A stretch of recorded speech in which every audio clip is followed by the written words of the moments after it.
Her car seat looks like the right size. There are probably rules on when to move up to a booster seat, aren't there? Rear facing, forward facing? I think I have it right. Car crashes are a leading killer of children 1 to 13. Are your children in the right car seat for their age and size? Don't think you know you know. Go to safercar.gov/the right seat.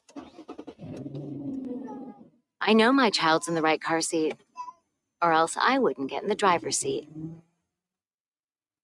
Brought to you by the National Highway Traffic Safety Administration and the Ad Council.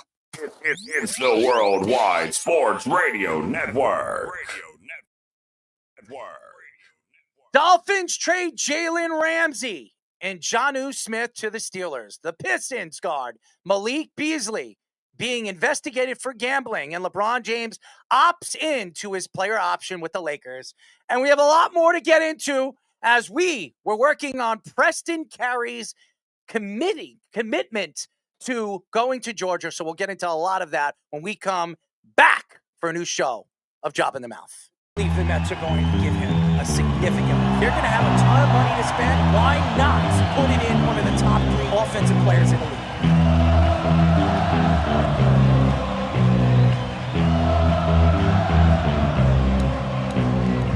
We're going to be looking at Aaron Judge and saying that he can't win the big game. Michael Jordan said, I played 82 games. You don't see LeBron doing that. This is a game where you got to go perform. I told you, Giant fans, and Saquon Barkley, at this point, I'm gonna fight him all. A 7-nation army couldn't hold me back. They're gonna rip it off. Taking time. Say whatever you want about Patrick Mahomes. He's the best quarterback in the NFL. Really? And I'm talking to myself at night because I can't forget. And back and forth through my mind behind a cigarette. And the name's coming from my eyes. Can't get it alone.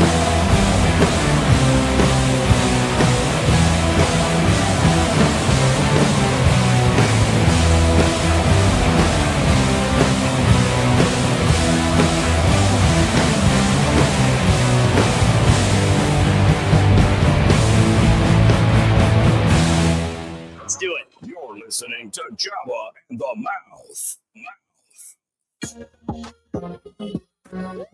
Welcome back, ladies and gentlemen, to a new show of Joba and the Mouth. It's been crazy, it's been humid, it's been disgusting and sticky out here in Long Island, New York.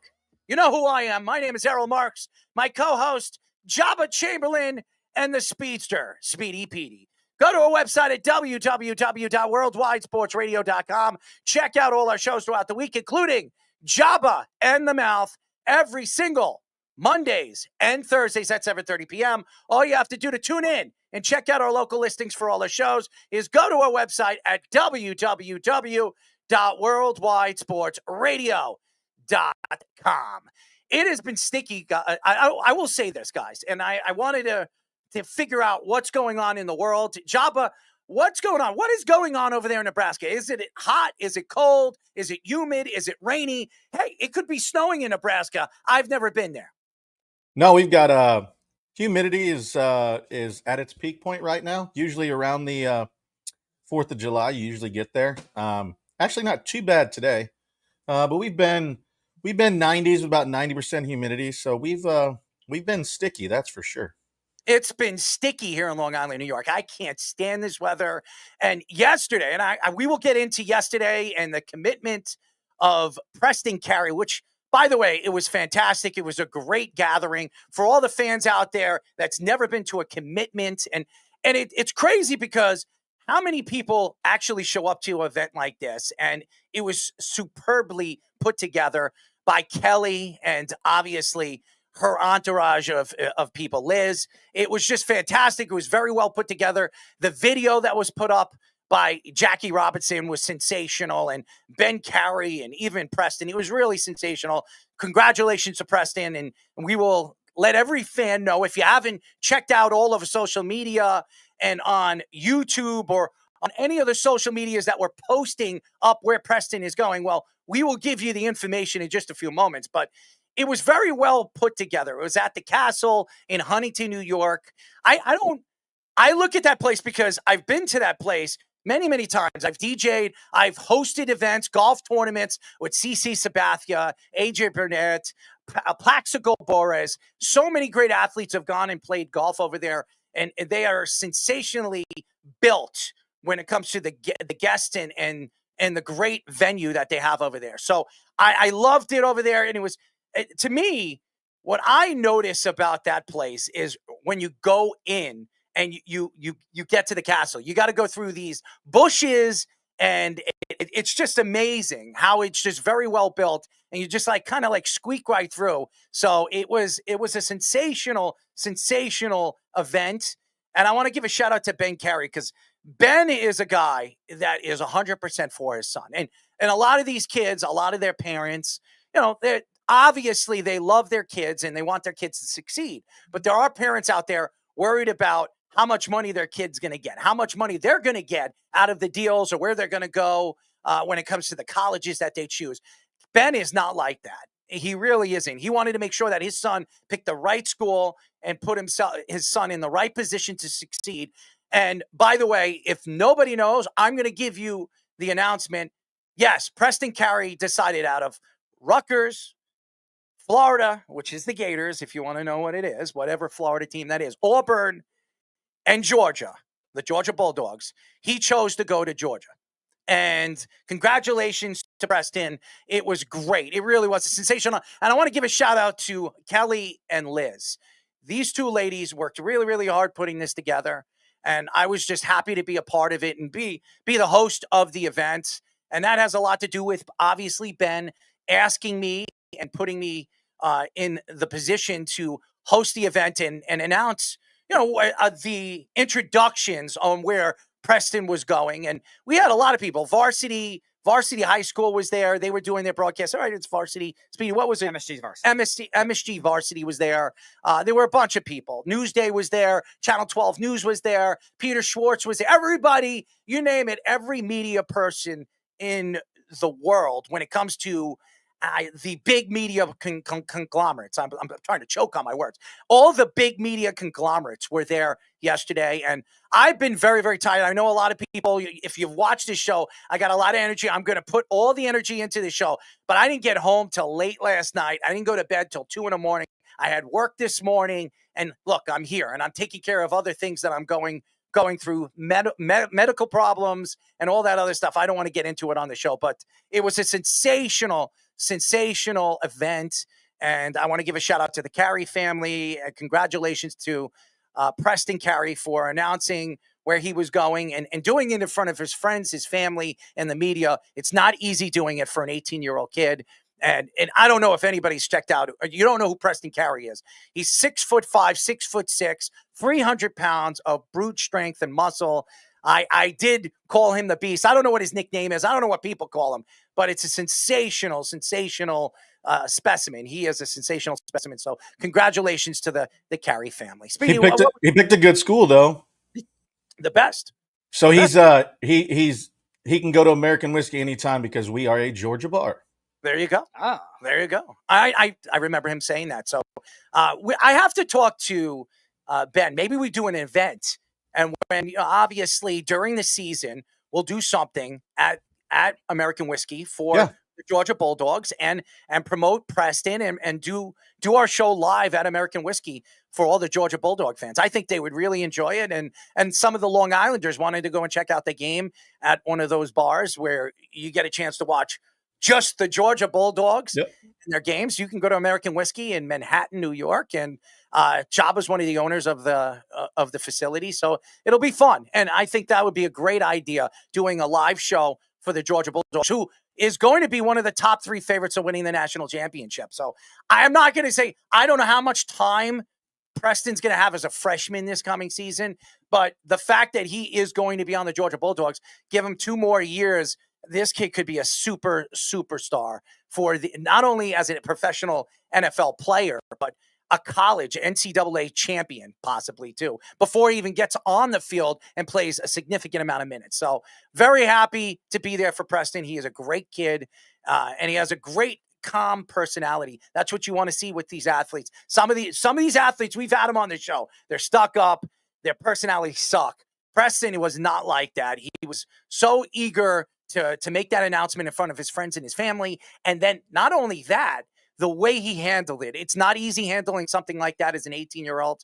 And the way he handled it was sensational. So congratulations to the Carey family, Preston Carey. I said that about 6 or 7 times, and I'm going to say it once again. Congratulations, and very well done. It was very well put together. Congratulations to Kelly and Liz putting a great, obviously a leveled show, I would say, committee over there at the castle. So congratulations to all the family and friends that joined us over there at the castle yesterday afternoon and night. Yes. Oh, man. Anyways, we have a great show lined up for you. At 9 o'clock, we'll be talking to former Orioles, Blue Jays, and Yankees pitcher Josh Towers. He's been on the show. I'm sure Joba has a ton of stories, and Joba hasn't been on the show when Josh has been on. No. So this is the first time Joba and Josh are going to be together and kind of interact with each other since, obviously, playing against one another over there when he played for the Orioles and Joba was with the Yankees. So it'll be fun to hear what Josh's thoughts were when he first got the chance to see Joba on the mound. And I'm sure I played with him at the Yankees too. That's true. Yes. I forgot about that. Yes, you did. So it'll be fun to get both of these guys on at the same time and kind of see their connection as professional athletes and MLB baseball players. So it'll be fun. Speedy, were you going to say something? You can sit there playing with yourself. Anyways, Ian Rappaport reports that the Dolphins have traded Jalen Ramsey and Jonnu Smith for a 7th-round pick to the Steelers. The Dolphins reunite with MINKAH FITZPATRICK and also get a 5th-round pick back in the deal. The Steelers will take on a $26.6 million of the last year of Ramsey's deal, while the Dolphins will take on $1.5 million of the deal. Adam Schefter reports that the Steelers also added a 1-year, $12 million extension with Jonnu Smith for his deal. MINKAH FITZPATRICK's contract has 2 years remaining on it, with a cap hit of $15.5 million this year and $17.6 million next year. Both players have been Pro Bowlers in 4 out of the last 5 seasons. After the trade, the Steelers have $21.8 million of cap space, 10th lowest in the NFL, while the Dolphins have just $13.7 million, 5th lowest in the NFL. Well, there's a lot to get into this trade, and I think it was very evenly traded. I do believe MINKAH FITZPATRICK is the best player in this trade.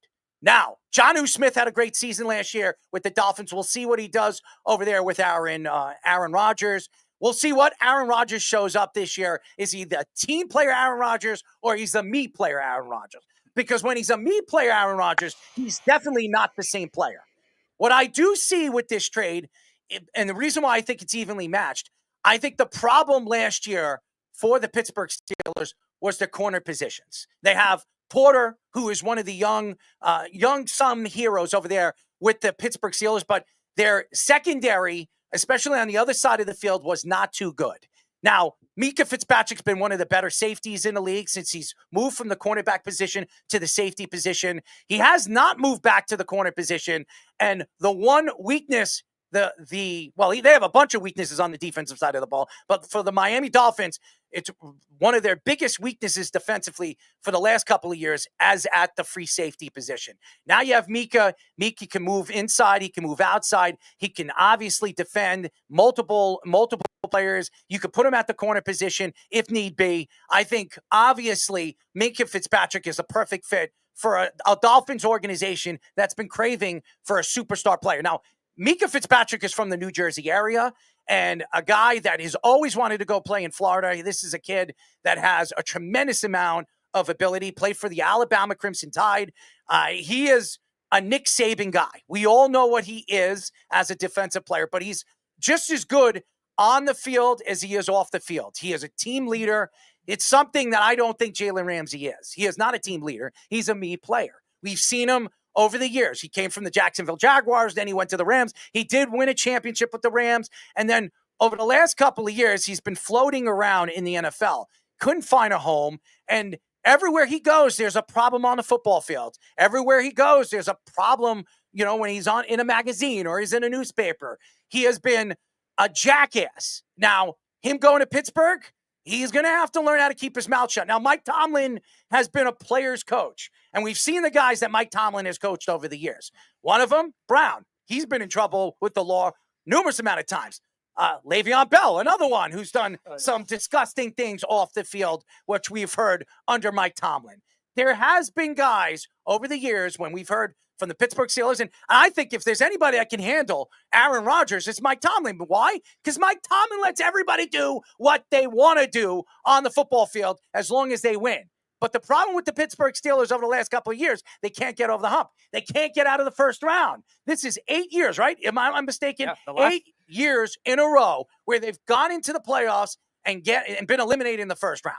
The last time they ever won in the second round or later in the playoffs, they beat the Chiefs by getting 6 field goals. Well, who cares about that? But the fact is right now, MINKAH Fitzpatrick is the name in this trade. Because if Miami wants to challenge Buffalo in this division, it's not going to be the New York Jets. I know Jet fans want to believe that. I am a Jet fan. I'm not going to sit here and try to beat around the bush. Now, Justin Fields has an opportunity this year to show people why he should be a starter in the NFL.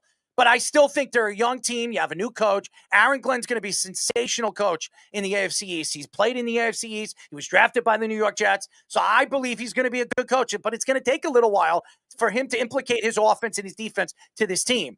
I really believe Miami is the only team that could challenge the Buffalo Bills for this division. Now, Tua Tagovailoa has to stay healthy, and you can't trust that if he goes down, you're going to trust a guy that used to be the starting quarterback and draft pick by the New York Jets. And you know who I'm talking about, Speedy? Mr. Zach Wilson. Zach Wilson, Mr. Mama Lover. Yep. So we all know that. We don't want to see Zach Wilson play. Now, obviously, their coach is on a hot seat, and I do believe he's going to be on a hot seat this year.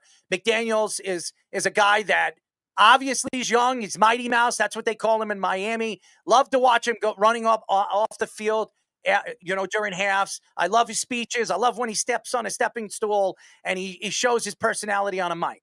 The problem right now is Miami needs to win. Their ownership wants to see wins. They want to see playoff wins. They have not done that over the last couple of years with Mike McDaniel there. Now, if Mike McDaniel figures out what the defense is, which has been a big problem for the team for the last 2 seasons. How many defensive coordinators have they had in the last 4 years? It's been horrible for the Dolphins. Their offense will find a way. They have the ability with obviously Hill there and the weapons that they have over there as far as their running game is going to be even better than it was last year. They're going to be fast-paced, and they're going to be one of the better offenses in the league. The defensive side of the ball, you need to add that secondary help. MINKAH Fitzpatrick could play multiple positions, and he is the kind of guy that you give him a scheme, you tell him what you want him to do, he's going to go out there and he's going to lead the troops. I don't think Jalen Ramsey is that type of player. Now, Jonnu Smith was never going to be re-signed by the Miami Dolphins. I believe that Miami was going to do whatever they can to put him in a trade so they can get a specific player of their pickings. I believe MINKAH Fitzpatrick was a player that the Dolphins have been looking at for the last 2 seasons. They couldn't get him at the trade deadline last year. And MINKAH Fitzpatrick, I believe, wanted out of Pittsburgh. He did get his extension, 2.5 years ago?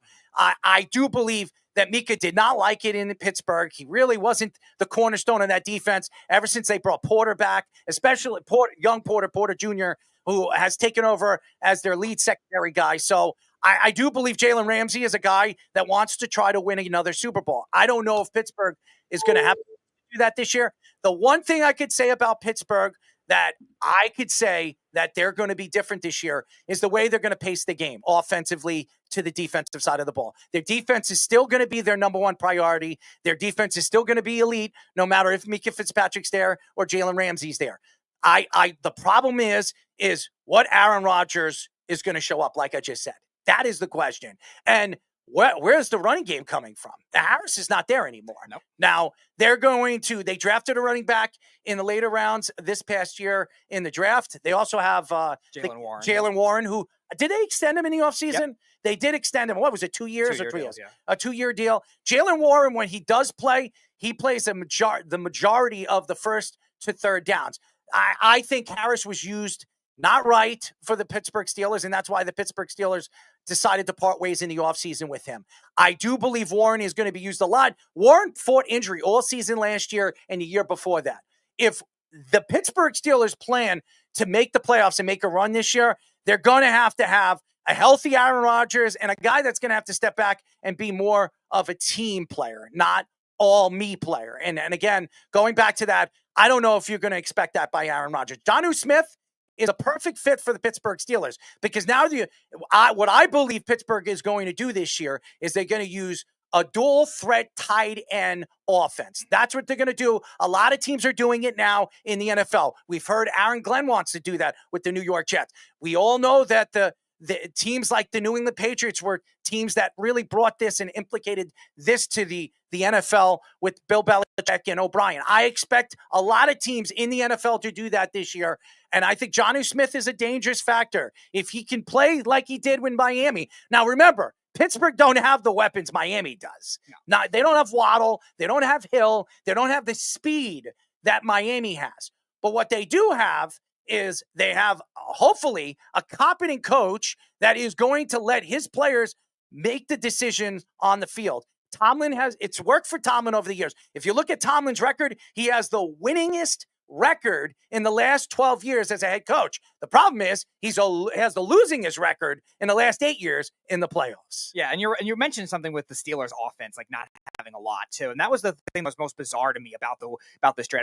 Now you talked about it a few weeks ago on your Deuce of the Day, I think it was, when Jonnu Smith was initially in interest with the Steelers. Now they have another tight end in Pat Freiermuth, who's a solid tight end. They signed him to a decent contract, but you're right, they're probably going to have to keep him and use an ace tight end formation, 12 formation, because they did not address the second receiver position after they traded George Pickens. A lot of people thought they were going to go after a veteran guy or even draft a guy.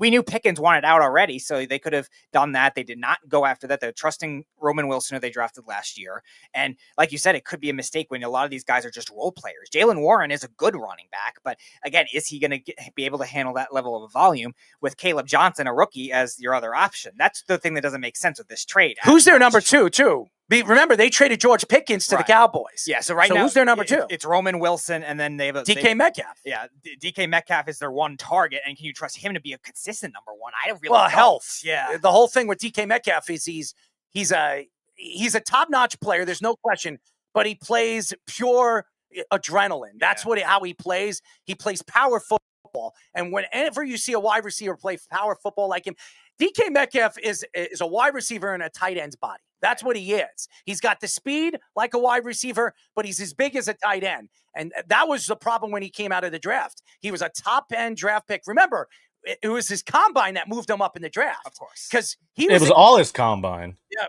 it was his running. It was the way he ran his 40, and it was the way he was benching. I mean, he was bench press for a guy his size as a wide receiver. I think he benched 225 times, like 28 times or 27 times, which is for a wide receiver is ridiculous. That's something that you see from a defensive lineman. So DK Metcalf is brutally strong. The problem with him is when you're that fast and you're that strong and you're lugging up all that muscle, you're going to have problems on a football field. And you're playing, well, obviously in Pittsburgh, I think this is perfect for DK Metcalf because one of the only two places in the NFL that still has grass, it's Pittsburgh and Chicago. So usually when you play grass, we've heard it from players that have been on this show, you have a better chance of lasting a season and not having knee injuries, Achilles injuries, or even hip injuries, or even your quad injuries, as we've seen guys like, guys that have played for the New York Giants over the years, Saquon Barkley being one of them, that has had problems with his quads and different injuries over the last couple of years playing on turf. Pittsburgh, it's a place. Now, here's the problem with Pittsburgh. When it gets cold, brutally cold, and it's raining over there, your cleats stick to the ground. We've heard players that have played in Pittsburgh have problems. Even kickers that we've had on this show have complained about the ground over there in Pittsburgh. So DK Metcalf has played. Now, he's played in Seattle on turf and in the rain, but he's not played it 8 times a year, 8 games a year on grass where it's definitely harder to play on when it's raining. Yeah, and you talked about the Steelers like late in the season too. Their two best seasons recently have been 2020 when they started undefeated. They were the last undefeated team left, and then they collapsed at the end of the year. And then last year too, they were 8-3 or something, and didn't win a game when Russell Wilson really struggled the last month of the season. That's where all these dramas started with George Pickens, and obviously they ended up moving him eventually. And DK Metcalf, like you said, he's a freak athlete, but again, he's a very inconsistent game-to-game type wide receiver too. So can you trust that as a number one option? That's the reason I don't love this trade for the Steelers. Like, I think that Mike Tomlin and that defense can try to make things work. I think their biggest issue over the years has been their run defense. And I think they didn't really address that enough in this type of deal. If they were going to trade Minkah Fitzpatrick, there's probably a higher end offensive player I think they could have gotten. Now, from the Miami standpoint, Minkah Fitzpatrick definitely does help. They lost Javon Holland. He went to the Giants. And like you said, he could play slot corner. He could play safety at a very high level. And he hasn't played corner in a while. It's been a couple of years. That's the only thing that concerns me. And then the other thing that concerns me on the Miami end is they're going to trust all these pass rushers to come back and be healthy. Chop Robinson, a nice rookie year, which does help, but they still need a lot of beef on the inside. It's crazy how a corner jumps to safety and is still a Pro Bowl player. Right. Not many corners over the years that have moved to safety has been as dominant as Minkah Fitzpatrick has been over the last couple of years. One of them, and we talk about it, that has been as good as anybody we've seen over the years is Charles Woodson. Charles Woodson, if you remember, when he came into the league, he was a corner. When he obviously finished his career, he went from corner to safety, and he was a Pro Bowl player. As a matter of fact, if I'm not mistaken, I don't know if this is true, didn't Charles Woodson win Defensive Player of the Year as a safety? Or was it a corner? I think he won it as a corner. He was an all-pro at both positions. Yeah, so the only person I can remember that move from corner to safety and as dominant as Minkah Fitzpatrick has been over the last couple of years is Charles Woodson. It's not very easy to jump from one position to the other when you're defending the best and the most talented offensive player on another team, and then moving inside where you're playing free, or you're playing where you have to stop those tight ends, these fast tight ends like the Gronkowskis, the Travis Kelce's. That's not easy to do. And that's something Minkah Fitzpatrick's done so well all season over the last 3 years, and done it at a high level. Remember, Pittsburgh defense was a top 2 defense for the last, top 3 defense for the last 3 years. Why do you think it's been a top 3 defense for the last 3 years? Well, one of the main reasons, Minkah Fitzpatrick. And that's why I think Minkah Fitzpatrick was the headliner. Everybody keeps talking about Jalen Ramsey. Jalen Ramsey is a great corner.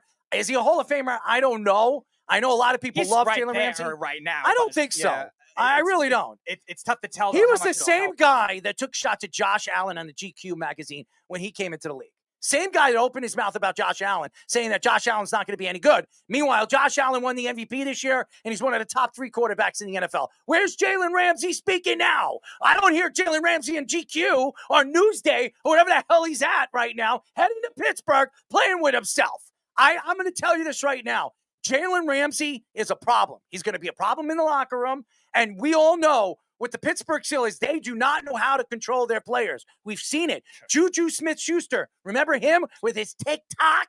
I remember that. And Mike Tomlin obviously pulled him to the side. They didn't even suspend him. He fined him $5,000, I think it was, $5,000, and let him play the next week. That's something Mike Tomlin likes to do. He's all for the players. And that, ladies and gentlemen, is why Aaron Rodgers wanted to go there. And that is why Jalen Ramsey wanted to be traded to the Pittsburgh Steelers. Yeah, they're in too deep at this point with all the personalities there. We talked about it with other teams in the past. But sometimes you can accumulate the loud ones and make it work. Obviously, Seattle got that to work with Pete Carroll there in the beginning. And then once it got all sour with everybody, it all started to fall apart all at once. Same kind of thing with the Eagles. When they won their Super Bowl in 2017, they had a lot of loud personalities on that team with Alshon Jeffrey, obviously Michael Bennett. A lot of those defensive players on that first Super Bowl team for the Eagles were like that. They made it work. But again, not a lot of those teams, there's also the same level of loud teams that don't work. Look at the Browns when they tried to get Odell and Baker Mayfield all at once, and they had Freddie Kitchens as their head coach. That was a disaster. Notice the AFC North has been a problem with 3 teams.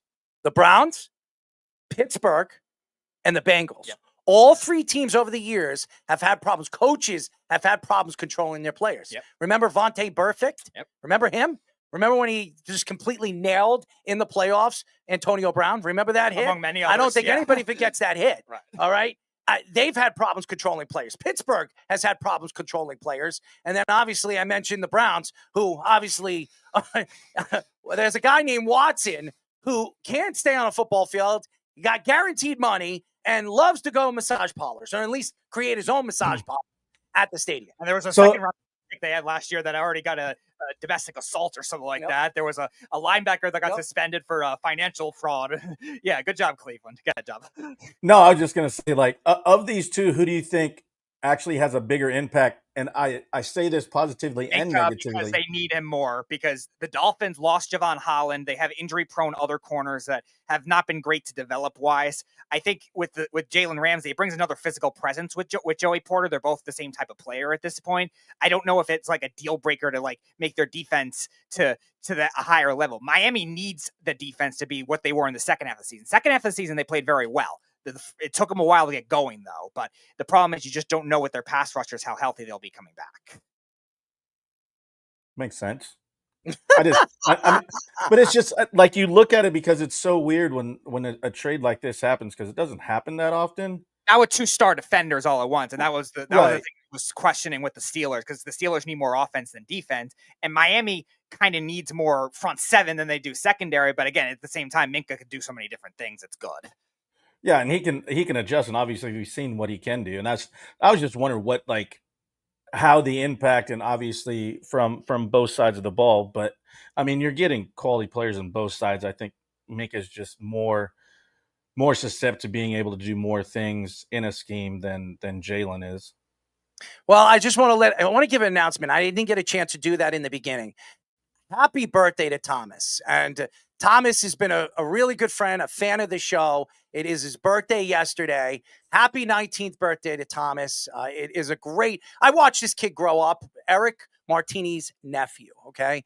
And I've known Eric for years. I haven't spoken to Eric for over 6 months. It's been a long time. But his nephew has been a fan of the show, loves the show, and I wanted to just I didn't get a chance to do that. Happy birthday to Thomas. Happy 19th birthday. Kid, you're almost at 21, man. You're considered a man, but you're still a young kid, great drummer, great kid, great personality, big Yankee fan, and loves Joba Chamberlain. So keep listening. We will get into the Yankees, and I'm sure Joba's thoughts of what's going on with Anthony Volpe, who's been absolutely horrible, really. And the Yankees are going to have to figure out what they're going to do with him. Do they move him, or do they send him down to Double-A? Because I don't even think he can hit Triple-A right now. He's had a problem all season long seeing the ball, but that's a whole nother story. But to get back to what you guys were saying, Minkah Fitzpatrick is the slam dunk player in this trade because, one, Minkah Fitzpatrick is a team player. Two, Minkah Fitzpatrick wanted to go down to a Florida team. He re-signed with Pittsburgh because Pittsburgh obviously told him that they wanted him to be there for life. And he loves Mike Tomlin. Everybody loves Mike Tomlin. But I think Jalen Ramsey wanted out of the Miami Dolphins. The defense has obviously not been up to par over the last 2 seasons. Last year they weren't good. The year before was pretty good. Their defense played well. With all the injuries they had, and obviously losing their coach, he goes to the Philadelphia Eagles and wins a Super Bowl the year after. But nevertheless, Jalen Ramsey had no interest of staying over there in Miami. It's going to be an all-offensive team. If Miami has any chance to win this coming season, they're going to have to really be an all-out offense. And I could say this about Pittsburgh. They're going to be the complete opposite.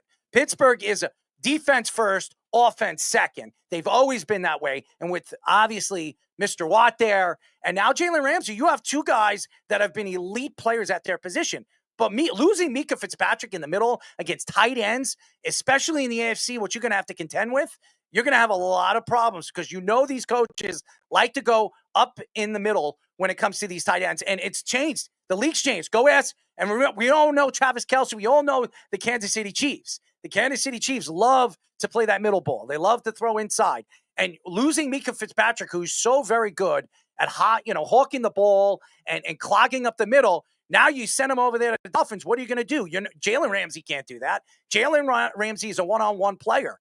And again, they have a good one-on-one player in Porter Jr. So you do have to contend with the teams that you're contending with in the AFC North. You do have to contend with the Bengals. You have Higgins there, and you have Chase there, and that's probably one of the most dynamic duos in the NFL. But I just think giving up a player of this magnitude, a guy like Minkah Fitzpatrick, it really puts you in a bad position, especially when you're going into a season where you're not really deep at that position. Yeah, and also you mentioned like the Miami's going to have to rely a lot on their offense, still trying to figure out their defense. I know it's the second year of a coordinator that did well later in the season, but again, it's one of those things where can you trust Chubb and Jalen Phillips and all these other guys to come back healthy? Jake in our private chat was also mentioning losing Christian Wilkins. They've really never been able to replace him. But on the offensive side of the ball, their offensive line last year was a mess, though, too. They were, I think, the third worst overall offensive line in the NFL. Like, they couldn't have done that in this type of Minkah Fitzpatrick or a Jalen Ramsey trade if they knew they were going to trade Ramsey. It's been 2 months that they've known this since they're trading Jalen Ramsey, too. So that's the only thing that was kind of... Pittsburgh wasn't going to trade any offense. No. I'm not saying Pittsburgh, but they could have done it around the league, too. Like, we talked about it one of the weeks you were gone, Errol, when you were in Florida. I thought Minnesota was a really good fit for Jalen Ramsey, and they could have traded an offensive lineman. Washington would have been a good fit for Jalen Ramsey. Do you think Jalen Ramsey wanted to go to Minnesota? I don't know for sure, but like I think schematically speaking from the Dolphins, I think even though I think they got good value in this trade, besides Pete Burstick, I don't think there's any player in the NFL that really wants to go to Minnesota, especially unless they're getting paid, because Minnesota is a cold place in the wintertime. They do play in a dome, and besides the wonderful mall that they have over there, what do they call that mall? Yeah. Mall of America. There's really nothing out there except hockey and snow. So, and farm. And if you like to hunt, if you like to hunt, Minnesota's a good place to go. But yeah. I don't think Jalen Ramsey's the type of person that likes to hunt. And I don't think Jalen Ramsey is the type of person that wants to go to Minnesota and enjoy his, last 2 or 3 years in the NFL.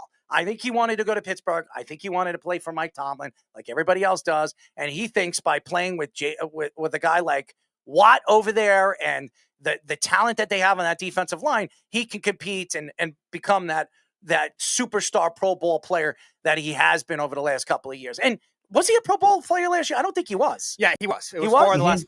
I think. How did he make the Pro Bowl with all the dominance of corners in the NFL, especially in the division? In the conference he's in. Yeah, I guess maybe they because I know Marlon Humphrey got the slot nod, so maybe that gave it another position for another AFC corner to get in there with Jalen Ramsey. Was he that good last year? He was top 15 corner last year.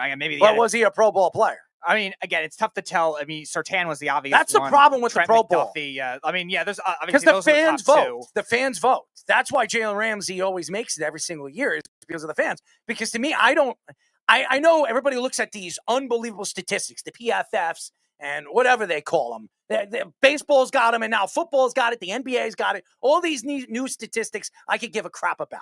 The fact is, when I watched Jalen Ramsey, he was beaten a lot when I was watching him play, especially when he was playing for Miami. Miami's defense was one of the worst defenses in the NFL last year. And Jalen Ramsey was a part of that defense. So for the fact that Jalen Ramsey was a Pro Bowl player just tells me why the Pro Bowl is an absolute joke. And I know it's flag football. And by the way, there are a lot of guys that made the Pro Bowl last year. One of them, Russell Wilson. How did Russell Wilson make the Pro Bowl last year? How the hell did he make the Pro Bowl? I'll give you that one. You give me that one. How about the kid from the Patriots? May. Drake May, yeah. How did May? Well, and also the Pro Bowls, like as Jake said in our chat too, it's like it becomes one of those things where it's like a popularity contest. It's not really who the best is. And as we see it in all sports too, when fans are part of the voting, they're not voting because he's the best. They're voting because he's the favorite player or whatever. And you see it all the time. And I think there's some things that need to change. But also too, it's like, hey, I get another $50,000 if I'm a Pro Bowler. Like, hell, let him keep voting for me. Yeah. I mean, it's part of the game, and I don't think they'll ever take the fan voting out of it because it makes the fan feel like they're part of the game. Here's the problem. And I agree with you. Here's the problem with the whole Pro Bowl thing and the fans get to vote. When these guys are looked at as future Hall of Famers, that's one of the things they look at. How many times have they made the Pro Bowl? I know obviously being an all-pro player is more important than being a Pro Bowl player, but that's one of the things that the committee looks at. Oh, he's a 10-time, 11-time, 12-time Pro Bowler. I mean, Tom Brady was a career 22-year Pro Bowl player, and he was an all-pro player too. But the problem here is that you have the fans voting for these players, and it doesn't make any sense. I don't think Jalen Ramsey was a top 10 corner in the league last year, but he was a Pro Bowl player. Did he make the All-Pro team? No. So that's the problem. If you're a Pro Bowl player, you should be an All-Pro player too. That's where the NFL needs to figure this out, because that's the same thing that happened Was it a couple years from a Jet, one of the linebackers from the New York Jets. He was a all-pro player, but he didn't make the Pro Bowl. Okay? It made no sense. If you're an all-pro player, Isn't that ass backwards? yeah, it doesn't make sense. If you're an all-pro player, you're a Pro Bowl player. That's the way it should go. It doesn't make any sense. There are all-pro players every single year that are not voted into the Pro Bowl. How does that make sense? It never makes sense in professional sports anymore. Yeah, it's all about money. It's all about the superstars. But guess what? If you're an all-pro player, you're a superstar. As far as I'm concerned, if you're out there playing your heart out every single week and you're the best defensive player for your team and one of the best defensive players at your position, how are you not a star? I mean, seriously. Yeah, one's conference-based, one is the whole league. Like, an all-pro would definitely make it matter. But before we move on, I do want to mention, Scoops mentioned in our private chat, Tyler Huntley made the Pro Bowl. Yes, the same Tyler Huntley that Jeff thought was better than Dak Prescott. Well, that's a whole nother story. Jeff. That's a whole nother. And by the way, I love Jeff. Jeff went back and forth with me about the Knicks signings, which we'll get into tomorrow. But he was like, oh, our team did this and our team did. I don't care less. Right now, I want to know who the Knicks are going to bring in as their head coach. And until that happens, I could care less who they bring in for bench help or even starters, because it means nothing until you know who your head coach is going to be. ESPN reports that the Pistons guard, Malik Beasley, is being investigated by the U.S. District Attorney's Office for gambling allegations during a 2023 NBA season with the Bucks. Evidence from well-known sportsbook noticed some unusual activity starting in January of 2024, especially with prop bets. Beasley's agent, Steve Haney, told ESPN that an investigation is not a charge and gets the same rights of innocence as anybody else. The investigation also revealed that Beasley didn't pay a $650,000 payment on time based on a lawsuit from his former marketing agency. He is also liable to pay $2.25 million for violating a breach of a contract with Hazan Sports Management Group back in April. Beasley was in negotiations on a 3-year deal to return with Detroit, but those negotiations were put on hold amidst this absolute scandal. Last year, Jontay Porter was suspended indefinitely by the NBA after pleading guilty to wire fraud and conspiracy with gambling. Let me tell you guys something. Jontay Porter is no longer going to be an NBA player. That's the facts here. Adam Silver, if it was LeBron James, if it was LeBron James, the LJA himself, betting on sports, he would have had a slap on the wrist. Slap on the wrist. That's a fact. Okay? But because it's Jontay Porter, it's not Michael Porter Jr., and Jontay Porter is Michael Porter Jr.'s brother. Okay? Jontay Porter will never step on a basketball court ever again in the G League or the NBA. Ever. Because of this betting scandal. Now, Malik Beasley is a good player. Is he a superstar player? No. The fact that obviously the district attorney is investigating this situation, obviously there's some kind of story to it that he is not saying. There's some evidence that states that Beasley had some kind of involvement on this betting scandal with the Bucks, with the Buck game. I don't know the truth and I don't know the inside source. The fact is, I don't understand. If you're not betting against your team, I don't think there should be a problem with betting on sports. I don't think you should be allowed to bet on any of the games that you're playing in. That's what I think. But any other game outside of the lines of the game that you're playing where you're going to affect the game, you can affect the game. It shouldn't matter that these players are putting their own money in the game. Now, obviously, there's some inside sources. They know referees. We all know that. But they're not the only ones. You're telling me right now Vegas doesn't have connections with the referees, with the league? Of course they do. How would they get it? Why is Vegas, I wouldn't say 90%, 68% of the time right? They're 68% of the time right because they have an inside source. Duh. So why couldn't the players do it? If the NBA could do it, and the NBA is making money on betting, they're 100% making money on betting. Millions, hundreds of millions of dollars every single year now. Meanwhile, the players, when they have their hands dipped or they want to make some money out of betting on certain sports games or even not their own games, but other games going on in the league, why can't they bet on sports? It makes no sense. Now, with the district attorney, I don't know what the United States or how the United States work when it comes to betting. Was it in an illegal state where you can't bet? I don't know why the district attorney is involved with this, because this is an NBA thing, not a world thing. This is not a United States thing. So I don't understand why the district attorney is involved with it unless he was doing something illegally where he is stealing money. That's the only thing. Where he's stealing from taxes, tax evasion. I don't know why the district attorney is involved with this. I got to read more about it. But obviously there's evidence that he was working with a sports bookie. And there are a lot of players doing it. And obviously Shohei Ohtani was doing it, but he got away with it because the MLB knows that Shohei Ohtani is one of the faces of their international baseball. And they know that if Shohei Ohtani was caught with that, his career is over when it comes to baseball. Malik Beasley is not important. LeBron James, different guy. He's still the face of the NBA.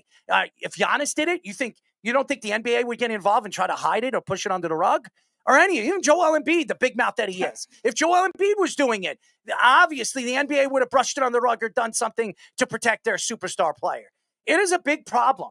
And if you're going to go after the what do they call them? The smaller puppy? Is that what they call them? The lower dog? Small market teams. Yeah. No. I'm talking about the player.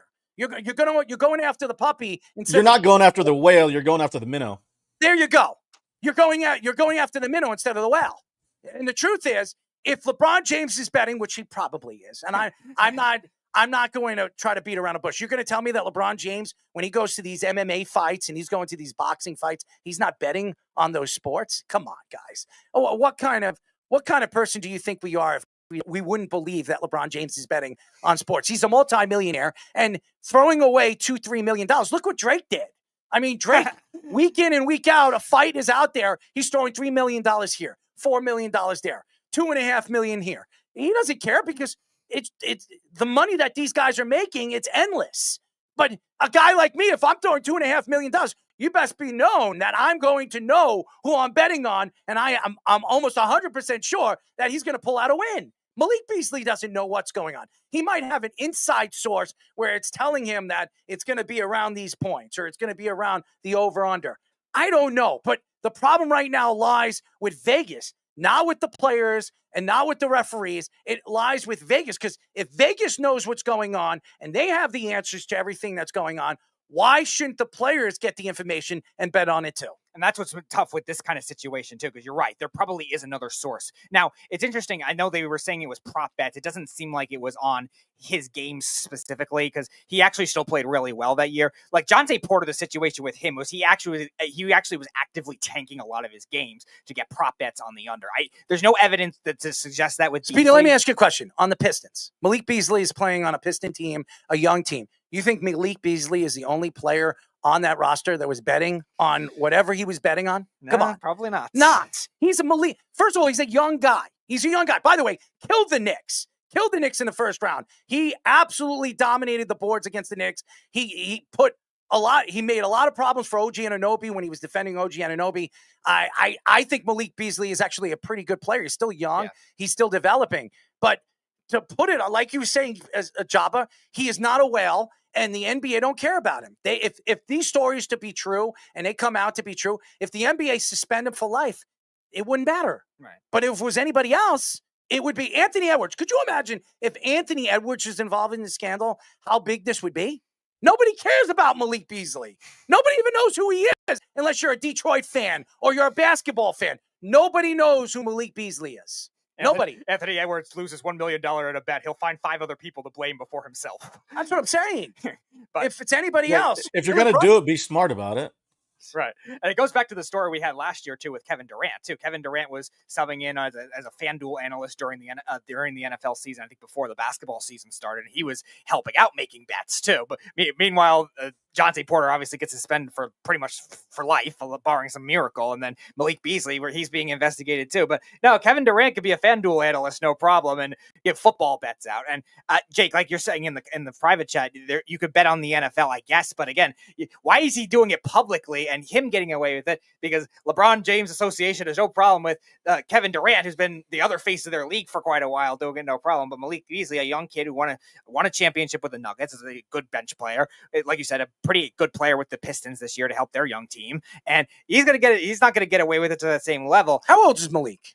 Malik, I believe, is 27, I want to say. Still young. He's still a kid. And he's going to make mistakes. But again, he is not the only NBA player that is doing this. Oh, sure. He's not. Right. And like you said, Kevin Durant had how many Twitter feeds? He had like 7 or 8. Yep. When that came out, nobody cared. When Kyrie Irving sent out anti-Semitic views, nobody cared. As a matter of fact, Adam Silver, who is a Jew, he's a Jewish man, he didn't really do anything. He sat down with Kyrie Irving and pretty much said, listen, Kyrie, we're gonna fine you, we're gonna suspend you for a couple of games, and we're gonna bring you back. I want you to apologize to the Net fans. He apologized to the Net fans. He gets traded a couple weeks later. He goes to Dallas at his press conference right in front of Adam Silver and said, I take back what I said. I take back my apology. I have a right to say and reach to my opinion, and I said what I said because I feel that it was right. So, and Adam Silver allowed him to say those things and not punish him. But if it was Malik Beasley or Porter or any of these small known, unknown guys, he would have dropped the hammer on them for doing something like that. Wasn't there like 3 or 4 guys on the Nets that were doing it too? Yeah. And then they didn't, and then they got that covered up so badly. And again, it's just a matter of like you said, class record. And again, other sports too, comparing him, like the NFL, Calvin Ridley got a whole year. Jamison Williams got 10 games this year for the same kind of thing. Like you're trying to set an example with that, where the NFL doesn't have that kind of power with the players. Now they have player power when it comes to like going where they want to go and stuff, but not to the same level of like they're running the league like the NBA is. Like the NBA, the LJA, LeBron James Association, they've been driven by these stars trying to drive it up. It's a players' league. Yeah, and that's going to be more encouraged if these other players are encouraged. How many owners lost their teams because of the players? And now I'm not saying the owners were right for what they did because they were racist, they were disgusting people, and what they've done in their past. But the NBA took those teams, the players took those teams away from the owners. They had to sell those teams because of what they did in the past. Again, they were not right for what they did, and they apologized for what they did. But they did it, and the NBA players said, listen, we're not playing for any owner that's racist like that. So you know what? Either you sell your team or we're not going to be stepping on your basketball court. And what happened? Remember Chris Paul? Remember with the LA Clippers? Yep. Chris Paul had like this like picket fence thing that he did in front of LA where he said he will not play for this owner again. And what happened after that? And what was it? I forget the owner's name again. Donald Sterling. Donald Sterling. Within weeks, Donald Sterling had to sell to the biggest bidder. And he got rid of his team just as quick because the NBA is run by the players. Now, you don't see that in the MLB. If there's something like that happened in the MLB, no, the owners would have been fine. They would have sat down with the other owners and they would have figured something out. Or even the NFL.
Well, all right. I guess Jake, you might as well hop in here.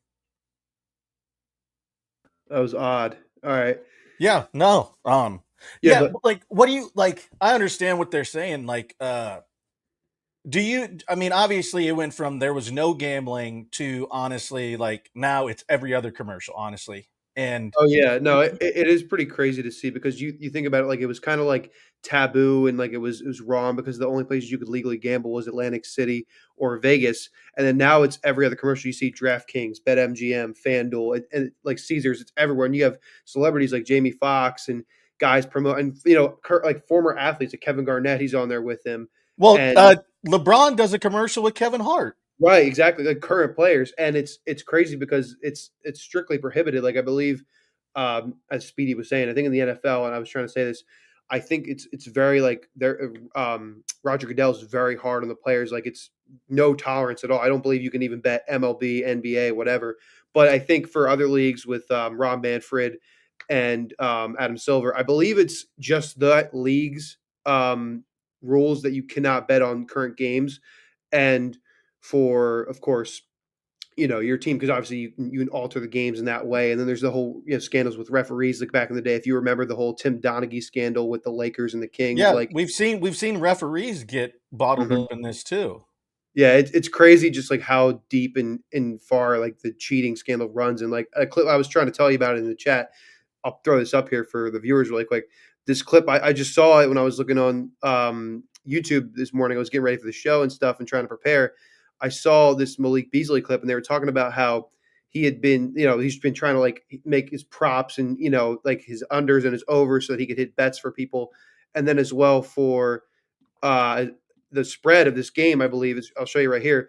They don't show the scoreboard, but I believe that the Timberwolves were down 12 and the spread for the game was 11 and a half. And this is like garbage time. There's only like a couple seconds left. Nick Batum makes a free throw right here. But look how fast he rushed down the Yeah, he court. sprints to the and normally like most guys like they just dribble the ball out and it's over and then like the game ends and it's not a big deal because like you're like, oh, whatever, we don't need to score, the game's over. But that's such an odd situation. And most times it's kind of frowned upon by most players. Like, you get angry if it's like you hit a home Well, run where you're up. we've seen scuttlebutt before where dudes like tried to steal the ball towards the end of the game when it's over, or they try to score. Like that just it doesn't look good when you can go back, and that's the hard part now about especially the way things go. Is like you said, you're just looking up, and then all of a sudden it's like it pops up, and you're like, well, all right, this kind of goes together. Like who does that at the end of the game when the score Right. obviously it's out of reach. You look like an absolute idiot. Like you're Yeah, yeah. sprinting down the court. I believe, It doesn't look good. I believe I saw another clip where he was having an argument with Giannis because I believe he was trying to do a similar thing that we just saw in that clip right there, and he was trying to race down the court and sprint to get a point to hit his over, and Giannis wasn't like going for it, and like he was arguing with him, and I think he was trying to get like a technical on him so he could even shoot free throws, and it was just crazy to think about because you're like it's so blatantly obvious, and it's like you got like if you're gonna do it, you got to hide it, but I mean it's completely wrong anyway, but it's crazy to just how like blatant he was about it. Yeah, he didn't make it look like, oh, okay, I'm just jacking around or whatever. And then this comes out, and now you can go back and footnote some stuff that he's done. They kind of go hand in hand, and for him, it doesn't look good in more ways than one. And now that obviously things are coming out, it's going to suck because it's like the iceberg. You only see a little bit of it. There's a lot more under. Oh yeah, no, I'm sure it runs way deeper, and like obviously it just gets found out now. Like somebody probably snitched on him, or maybe he didn't make a right bet, and he was talking with the wrong people, and or he screwed somebody not covering or doing something. Yeah, yeah, it's crazy how like far it runs, and like he just got caught now, and you wonder how many other people are going to be affected. Well, I don't know what's going on over here. We have an echo, Speedy. Oh, we had you covered. Yeah, so me and Java, we did our best. We were just trying to help fill in there. Oh, still lost you there, Errol. We ain't got you. Can't. Nothing. Well, we're gonna have to go to. I don't know what's going on with the stream. There's been a lot. All right, I'll get out of here. There's been a lot of bad weather, so we'll figure. We'll figure it out. It's the Worldwide Sports Radio Network. Of course my kid's in the right car seat. Well, yeah, my kid's in a booster seat. He was ready to move up. He is ready, right?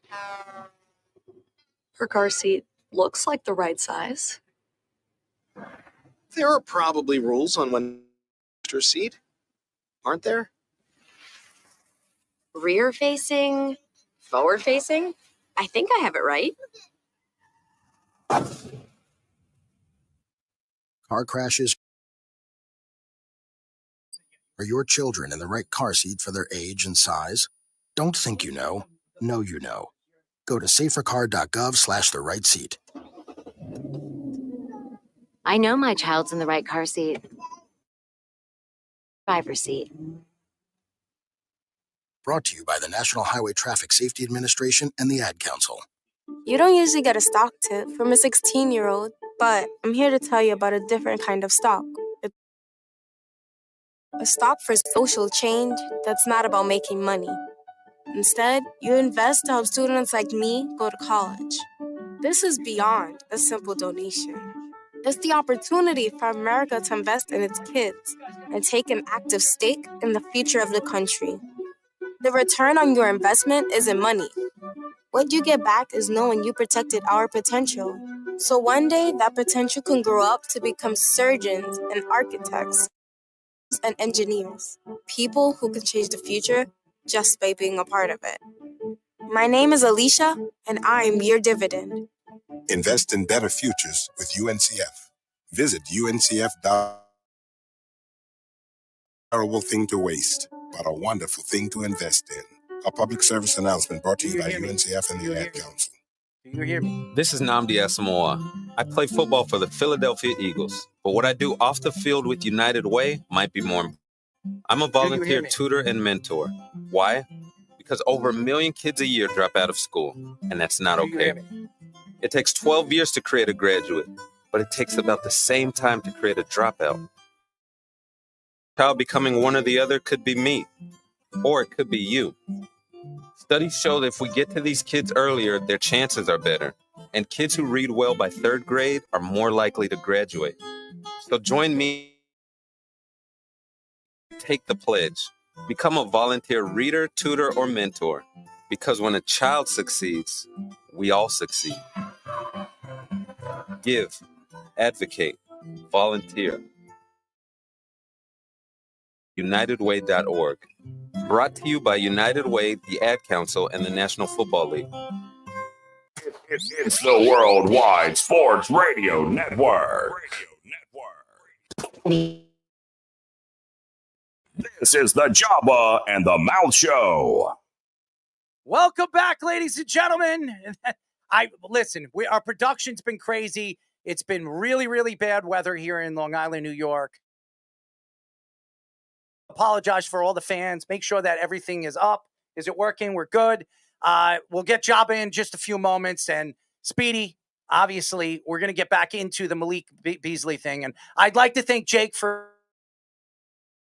It's been really, really bad here. We have bad weather all over Long Island and New York. It's flooding right now. And I expected possibly the internet to go out for a little bit. But I didn't expect as it did. But I want to apologize for all the fans that were tuning in and listening. And again, I'd like to thank Jake and Joba for filling in before we came back and the sound's up and it's up and running. But to get back to the Malik Beasley situation, we're going to find a way to throw these young kids under the bus. And again, I look at it goes all the way, stems all the way back to what happened a year ago with Jontay. But I know Jontay Porter wasn't the only person or only player on Toronto that was doing this, okay? Toronto they're a young club. R.J. Barrett was there. I don't even think R.J. Barrett was a part of the team when this happened. But the NBA is a lot of these kids believe that they run the league and the players run the league, and they think that they can get away with different things that we've seen over the last couple of years. And Paul Pierce said it best. Pierce fan. I'm not a Kevin Garnett fan. As you all know, I'm a Knicks fan because I can't stand the Boston Celtics. Paul Pierce said it best. Players should be all about the owners should be all about the team.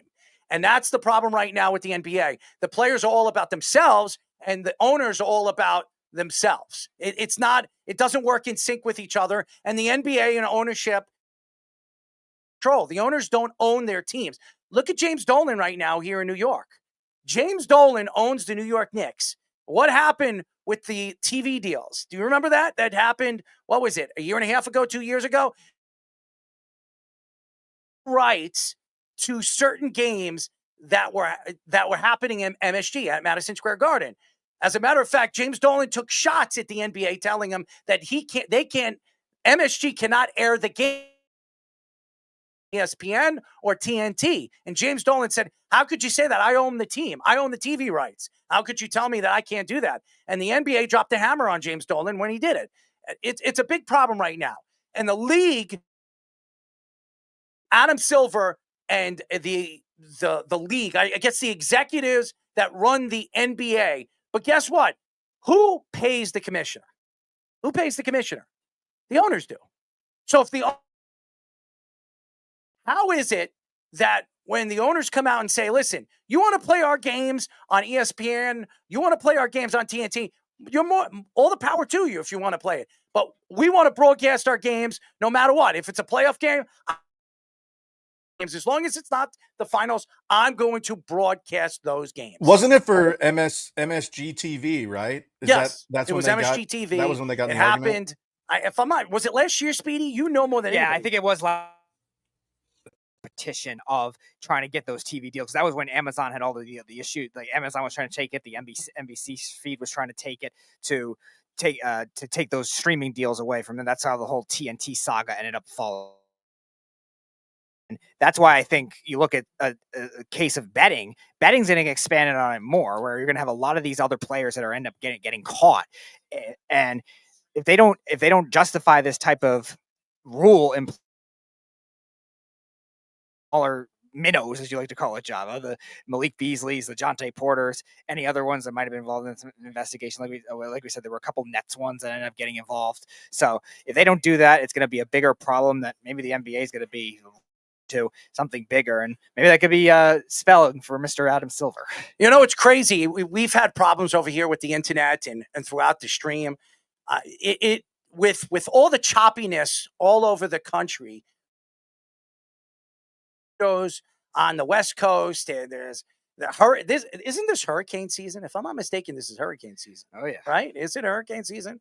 I was just at the Bermuda Triangle. I actually had the experience of being on a wave of the Bermuda Triangle. Does anybody know what the Bermuda Triangle is? It's over there in Bermuda. It's between Florida and the Gulf of Mexico, and that's why they call it the Bermuda Triangle. It starts in Bermuda and it goes all the way to Mexico and Florida, and it forms like a triangle, and that's where the hurricanes are really, really bad in hurricane season. So that's where they all come from. I had a chance to be in the beginning of it, the beginning stages of where the Bermuda Triangle starts. But nevertheless, I think obviously with the Malik Beasley situation, the NBA is going to investigate it just as much as I don't know why the district attorney is involved with it. Obviously, if the gambling allegations are in a state that they're not legalized, then I could understand why the U.S. attorney is getting involved with it. But isn't it legal? Where is it legalized? Is it legalized in Milwaukee? Is betting legalized in Milwaukee? I want to know. I mean, are you? You mean Wisconsin? Wisconsin, where? Milwaukee. Where is it choppy still? It's not choppy, so don't worry about it. I want my producers. Yes, betting is legal in Wisconsin. So why is the U.S. attorney involved with it? If play, that's the NBA. That's an NBA thing. That's a thing. Why is the U.S. attorney involved with it? Yeah, I don't get it. It says even they have retail, online, mobile, daily, DFS, and other form of gambling. That is all legal in Wisconsin. I guess it's not completely legal compared to some other states. There's still certain online ones. It's still legal for where Beasley was playing 1 year with the Bucks. But I don't get it then. If it's legalized over there in Wisconsin, Milwaukee, wherever it happened, why is the U.S. attorney involved with it? Is there something that he was doing? Laundering money? Maybe it's connected is he laundering money through the sports book? I mean, is he paying? Obviously, he's not paying taxes unless he's doing it out of a sports book. So maybe that's it. Right. It's a sports book where he's not paying taxes. Story. Does anybody know the full story? And I understand why. Obviously, Fish wanted to bring this story up, up to the forefront. I would have probably waited until I knew the whole story before I come out through the allegations through. But also, like we Does he pay a lawsuit? Again, that's something that Malik Beasley is going to have to answer over the next, 6 to 7 months. But what were you going to say, Job? I just don't get this, how the story even has grown legs. Is the U.S. District Attorney involved unless he's laundering money where he's doing something illegal? Betting on sports is not illegal in Wisconsin. So why? Do you know? Did you read the story? Yeah, I don't know the full. I don't know if anybody has the full facts. That's what I'm saying. So why is the U.S. It's not Attorney there involved with yet. it? Maybe it probably is related to those other things you were talking about. Maybe breaching the contract. Maybe something else that's Breaching what contract? Why is the U.S. District Attorney breach of contracts of the NBA? Again, maybe there's something deeper that we don't know about. Stop. If the U.S. Attorney is involved in any of this, it has something to do with government taxes. That's what it has something to do with. And he's laundering money through the sports book. Maybe that's why it's illegal, and that's why the U.S. District Attorney is involved with it. But here's the problem. If there's no full story to it, why is it even a story? Even come out if we don't know the full story. And Malik Beasley looks really, really bad right now. He looks extremely bad right now. If I was Malik Beasley right now, and I was an NBA player, I'm making millions. And everybody, the story comes out and it has the U.S. District Attorney involved in this conversation, I would be pissed the F off. I would be pissed off. Because if there's no truth to the story and something through the investigations that he was doing something, how could the U.S. District Attorney have any part in this conversation when the story came out if nobody knows the story or we don't? That would be my guess, because at this point, like, you're dealing with one NBA player in. It was maybe not even as deeper of a scheme like it was with Jontay Porter, like you said, wire fraud and conspiracy with maybe not even just one gamble. No, everybody keeps talking on the feed. It is raining. It is bad weather right now. The screen will freeze. I'm watching it right now. It's fine. Relax, guys. It will get better as the show moves. Don't worry about it. As long as you guys can hear us, which it seems like you could. You can't hear us? Well, is it choppy right now? All right. We're going to start a new feed. We're going to go to a break. We're going to start a new feed, and we're going to send it out to everybody. I want to apologize to the fans that this happened. Unfortunately, this is what happens. We're going to go to a break. It's the worldwide.